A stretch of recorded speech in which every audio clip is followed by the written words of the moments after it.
अस्सलाम वालेकुम गाइस ये हम जो पैसे ट्रांसफ़र करने का तरीका। गाइस ये देखें, आप अभी मेरा अकाउंट चेक कर सकते हैं पैसे कितने पड़े हुए हैं। अभी हम जायज़ कैश में ट्रांसफ़र करेंगे, अदर वॉलेट में जाएंगे, फिर जायज़ कैश जेब में जाएंगे, इधर अपना अकाउंट नंबर देंगे, मैं अपना दूंगा। मैं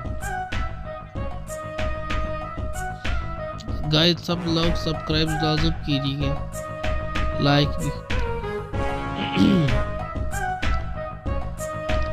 ये मैंने अमाउंट बढ़ी है, फैमिली सपोर्ट पे किया है, $0 डालना भूल गया। जैसे हमने कन्फर्म किया इधर से, ये आगे से एरर आ गया। कोई है जिसको अगर समझ हो तो कोई हमारी हेल्प करे भाईजान, उस वीडियो को ज़्यादा से ज़्यादा शेयर करें भाईजान, और हमें सब्सक्राइब लाजम करो भाई।